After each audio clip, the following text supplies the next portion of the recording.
네, 문을 열면서 말씀을 드린 것처럼 한국과 미국의 관세 협상이 우리 시각으로 어제 오후 9시에 막을 올렸고요. 미국 쪽에서는 한 새벽 3시 조금 넘어서 입장이 나왔고 우리 쪽에서는 새벽 6시에 입장을 발표를 했습니다. 이 회의가 주목을 받았던 이유, 트럼프 정부에서 상호 관세를 부과하겠다고 발표한 이후에 한국과 미국의 재무, 통상수장이 함께 테이블에서 마주 앉은 자리였기 때문인데요. 첫발 어떻게 된 걸로 볼 수 있을까요? 무역 전문가와 함께 이 내용 짚어보도록 하겠습니다. 대외경제정책연구원장 지내신 김웅정 고려대학교 특임 교수님 전화로 연결하겠습니다. 교수님 나와 계십니까? 네, 안녕하세요. 네, 안녕하십니까? 밤에 잠은 잘 주무셨습니까?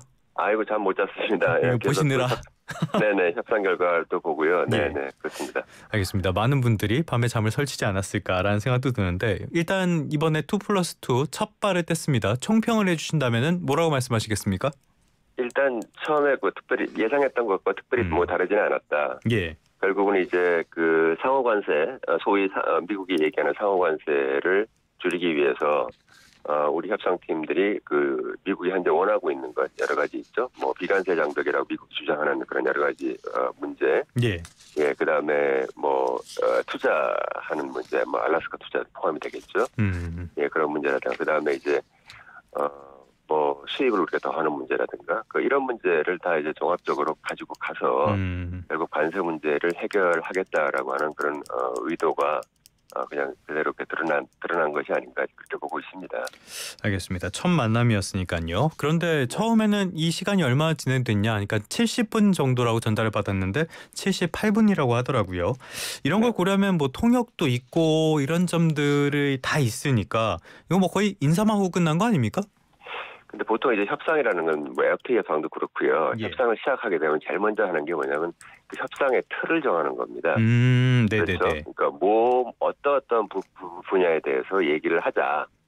뭐 이렇게 이걸 틀을 정하는 게 굉장히 중요한데 틀을 정하는 게 사실은 보면 이제 통상적인 FTA 같은 경우는 그 틀을 정하는 게 대충 이제 정해져 있어요. 예. 예, 그렇죠. 근데 물론 정해져 있죠. 물론 나라에 따라서 이제 서로 특별한 걸 서로 얘기할 수가 있죠. 근데 이제 이 협상 같은 경우 굉장히 이제 복합적인 협상이고, 예. 예, 그렇기 때문에 사실 틀을 정하는 게 굉장히 중요합니다. 예, 그래서 우리가 예를 들어서 지금 관세, 우리가 25% 관세 이게 부당하다. 예. 부당하니까 우리가 이건 관세는 이건 없애야 된다. 우리가 한미협회가 뭐로 해서 0%인데 니네 왜 이러느냐 이런 식으로 해서 협상의 그 분야를 관세만 가지고 하겠다. 만약에 우리가 이렇게 이제 나왔을 수도 있는 거죠. 예. 그러면 미국 측에서 하면 굉장히 화가 났을 겁니다. 아. 그렇죠? 근데 이제 우리가 여러 가지 분야를 좀 다 얘기한 거죠. 예. 그럼 우리가 또 하나의 예상하는 것은 관세와 비관세 조치만 가지고 얘기하겠다. 이렇게 한다는 얘기는 뭐냐면 그 관세를 줄이기 위해서 우리가 미국이 현재 비관세 장벽이라고 얘기하는 뭐 몇 가지 문제, 소고기 수입이라든가 예. 망 사용료 문제라든가 이런 문제만 가지고 우리 상호 관세 줄이는 걸 협의하겠다. 라고 하는 의도로 보이는 것이죠. 아, 네네네. 그렇게 돼서 미국이 뭐 그게 나쁘지는 않지만 불만족스러운 것이죠. 그렇겠죠. 예. 근데 지금 여기는 지금 보면 그 최상모 경제부총리가 한 얘기를 보게 되면 관세, 비관세 조치, 경제 안보, 그다음에 뭐 상호 투자, 뭐 이런 여러 가지 모든 걸 다 이제 굉장히 분야가 넓어요. 예. 이 다른 분야는 전부 다 뭐냐면 미국이 원하는 겁니다. 우리는 분명히 협상단에 나가기 전에 상호 관세를 철폐 또는 줄이는 걸 목적으로 하겠다라고 했으니까 우리 관세는 바로 우리가 원하는 것이고 나머지 그렇죠. 모든 분야는 미국이 원하는 것을 들어주겠다라고 해서 그런 협상 틀을 짠 것이다. 그러니까 미국 입장에서 만족스러운 것이죠. 네네네. 아, 예, 그래서 베선트 장관이 만족스러웠다, 성공적이었다 예. 이런 반응이 나온 거군요. 그렇죠. 예. 협상의 틀이 일단 자기들이 원하는 모든 게 이제 다 돼 있다라고 이렇게 보는 것이고 방위비가 이제 얘기가 안 됐다라고 이제 우리 측에서 얘기를 했는데 그거는 이제 방위비라는 건 너무나 이제 동떨어진 문제이기 때문에 이 통상협상에서 갑자기 방위비까지 나오면 물론 그렇긴 한데 예. 이게 이제 경제 안보라고 하는 부분에서 어떻게 논의가 되는지 모르겠고요. 그다음에 만약에 미국 측에서 방위비를 얘기를 했을 수는 있어요. 그럼 우리 측에서는 그 부분은 우리 관련된 이제 국방부를 담당할 테니까요. 우리가 관련된 그런 부처에 전달을 하겠다. 뭐 이 정도로 해서 끝날 수는 있어요. 그렇죠? 그러면은 이걸 갖다 우리 측에서는 방위비는 얘기가 안 됐다라고 이제 주장을 하는 것이고 미국 측 입장에서는 일단 기다려 봐야겠다. 뭐 이렇게 생각할 수 있는 것이죠. 네네. 예, 그래서 이제 이 방위비 문제는 이제 협상이 됐냐 안 됐냐 하는 걸 정확하게 네. 그건 나중에 얘기를 해야 됩니다. 그쪽에서 말을 꺼냈느냐라고 하는 거를 이제 좀 알아봐야 되는 상황입니다. 그러니까 우리 정부에서는 일단 방위비 문제는 언급되지 않았다라고 얘기를 했지만은 그거는 받아들이게 나름이니까 이 부분은 좀 명확하게 확인할 필요가 있다라는 말씀이었고요. 뭐 첫 만남이었으니까 여러 가지 논의 이런 말씀하신 것처럼 의제를 정하는 틀을 만드는 이런 논의가 진행이 된 것 같은데 자 이번에 보면은 이번 협의에 앞서서 교수님께서도 그렇고 다른 분들도 그렇고 시간을 많이 끌어라라는 말씀을 해주셨단 말이에요. 이번에 보니까 근데 미국 쪽에서는 이러면 다음 주에는 어떤 합의문이 나올 수 있지 않냐 이런 이야기를 했고요. 우리 쪽에서는 아니 지금 우리 상황이 그게 아니야 하면서 천천히 가겠다라는 입장을 전달을 했다고 해요. 어떻게 보십니까? 이 의견이 좀 갈렸다고 봐야 되는 겁니까? 다음 주에 합의문이 나온다고 하는 것은 뭐 말이 안 되는 것이죠. 말도 안 되죠, 그거는. 네, 말이 안 되는데 미국 측에서는 일단 협상의 분위기를 끌고 나가기 위해서 이제 그렇게 이제 말하자면 말고삐를 막 끌고 채찍을 뭐 하듯이 이제 그런 식으로 이제 앞서 나간 것이죠. 앞서 나감으로 해서 이제 한국 협상단을 이제 이제 끌고 가는 거죠. 마치 굉장히 재촉하는 그런 형태라고 볼 수 있고요. 일단은 그 협상의 그 분야가 정해졌기 때문에 이제 그 다음부터는 진짜 협상에 기술적 협의가 들어갑니다. 이제 기술적 협의라고 얘기를 했잖아요. 바로 그 부분입니다. 그러면 각각의 분야에 대해서 그러면 한국 측에서 미국 측에서 원하는 게 어느 정도고 한국 측에서는 뭐 어느 것을 할 수 있는가라고 하는 걸 서로 이제 맞춰보는 겁니다. 예를 들어서 알래스카 거기에 투자를 하겠다, 투자에 고려해보겠다라고 했을 때는 만약에 미국 측에서는 이거에 대한 투자를 하겠다라고 하는 무슨 MOU, 양해각서를 서로 체결하고 이런 것까지 생각할 수 있고 그거보다는 우리는 일단 그 부분에 대해서 또 한번 관련 기업으로 하여금 조사를 하게 하겠다라든가 뭐 그거를 향후 뭐 언제 시일을 정해놓고요. 뭐 이런 식으로 우리가 얘기를 할 수 있는 거니까 그 안에서 굉장히 여러 가지 그 논의가 논의 스펙트럼이 넓어집니다. 그 안에서도. 그 바로 그런 부분을 논의해야 되겠다는 건 기술적 협의라고 얘기하는 것이고 거기서 어느 정도까지 합의가 되느냐에 따라서 미국 측이 판단을 할 거예요. 그러면 이 부분은 당장 뭐가 가시적인 성과가 나온다 싶으면 상호관세를 더 깎아주려고 그럴 것이고 그냥 원론적인 얘기만 했네 얘기를 해봤더니 그렇게 되면 이제 또 상황이 달라지겠죠. 알겠습니다. 우리 쪽에서 많은 뭐 말씀하신 것처럼 선물 보따리라기보다는 의제 같은 거를 갖고 갔다라고 볼 수가 있겠는데 아까 최상목 부총리가 브리핑하는 걸 들어보니까 7월 패키지 이런 말씀을 하시더라고요. 이게 뭔지 좀 설명 부탁드리겠습니다. 이게 이제 뭐 7월 현재 90일 관세 상호 관세가 유예가 됐기 때문에 90일이니까 7월 8일이거든요. 7월 8일.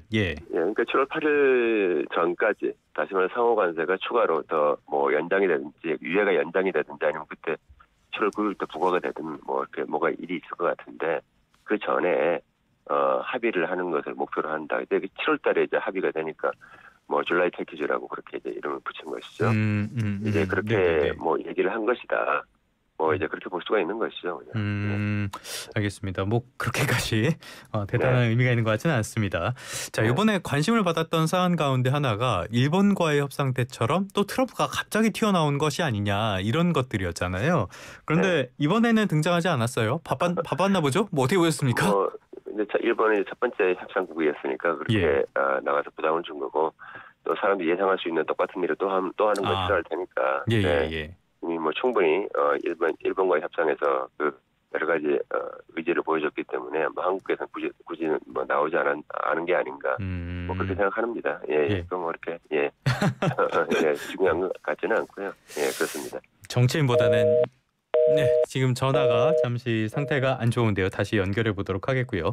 말씀을 드린 것처럼 오늘 2+2 한미 간의 통상 협의가 진행이 됐습니다. 어젯밤 9시부터 진행이 됐어요. 오늘 우리 시각으로는 오늘 새벽쯤에 결론이 나왔는데 보니까 뭐 논의 시간이 78분이었으니까요. 어떤 심도 깊은 논의가 이어졌다기보다는 일단 서로 처음 만나고 의제를 조율하는 그런 과정이 된 것 같은데 이 과정에서 미묘한 입장 차이가 있었다는 점 다시 한번 말씀드리고요. 교수님 다시 연결해 보겠습니다. 교수님. 좀 전에 트럼프 이야기까지 해봤는데요. 정치인보다는 연예인이 좀 더 잘 맞는 것 같기도 한데 아무튼 간에 말씀을 드린 것처럼 이번에 의제를 조율을 하고 또 미국 쪽에다가 의제 선물도 주고 그러면 결과적으로 이번 논의는 미국이 반응하는 것처럼 성공적이었다 이렇게 봐야 되는 겁니까? 미국 입장에서는 성공한 것이고요. 우리 입장에서는 최상목 부총리가 얘기한 그 줄라이 패키지를 마련을 하기 위해서 결국은 이제 모든 여러 가지 다른 그 사안, 관세나 비관세 조치를 넘어서는 다른 사안에 대해서도 같이 협의를 해야 되는 일단 부담을 지게 된 것이죠. 그래서 부담을 지게 됐다 우리는. 부담을 지게 된 거예요. 왜냐하면 이게 협상 분야가 좀 넓어졌습니다. 예.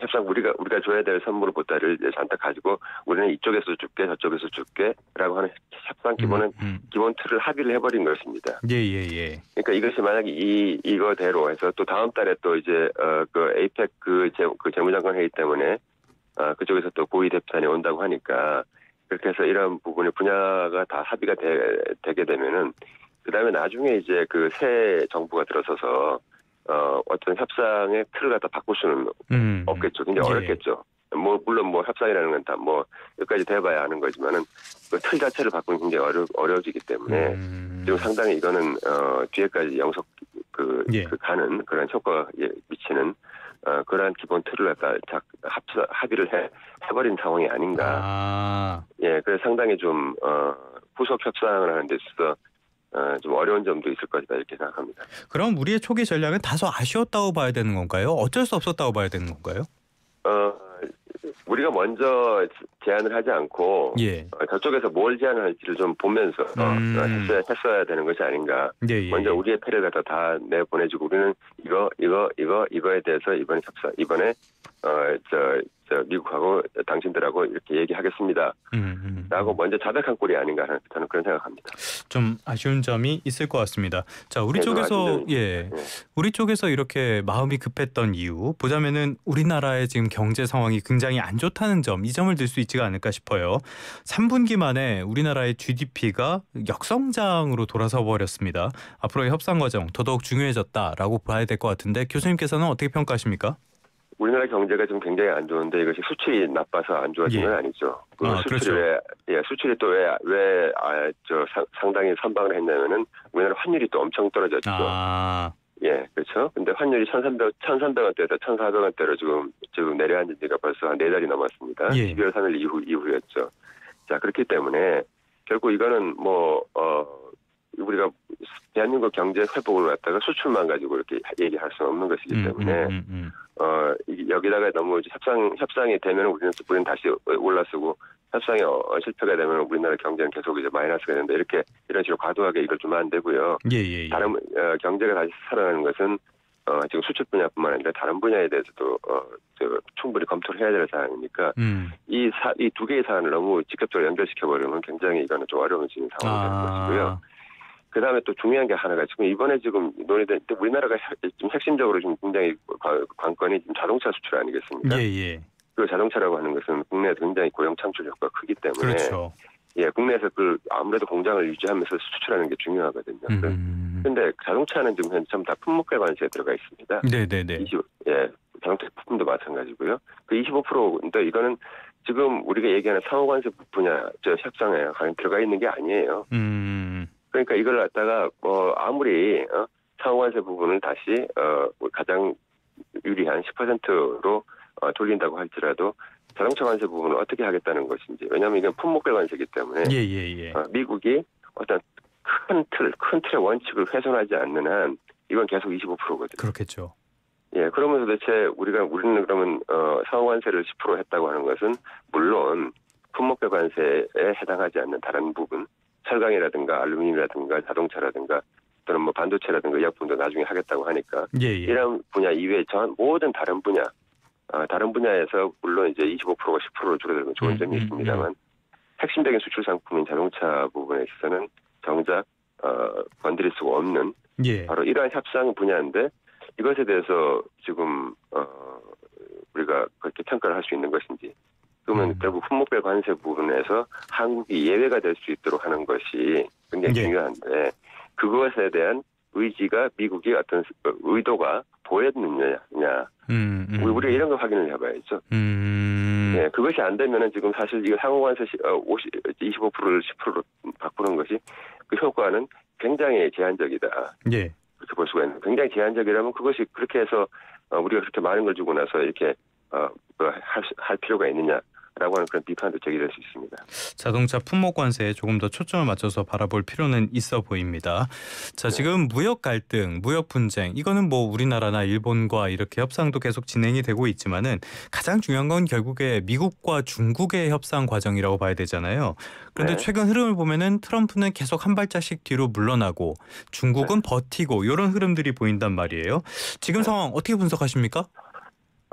뭐 여러 번 저도 그렇고 뭐 다른 예. 분들도 그 말씀하신 것 같긴 한데 상황이 사실은 중국보다 미국한테 더 불리한 상황이었고 더 미국이 더 급한 상황이죠. 예. 그러니까 중국은 그냥 버티기만 하면 되는 것이고 미국은 새로 이제 이것을 도발을 했기 때문에 미국이 사실 도발을 한 것이기 그렇죠. 때문에 그래서 일단 중국한테 더 유리한 상황이기 때문에 결국 미국은 이렇게 하면은 중국이 당연히 지난번 같이 협상에 적극 참여할 줄로 알았는데 그렇게 안 하고 계속 시간을 끌고 있으니까 굉장히 좀 당황했고요.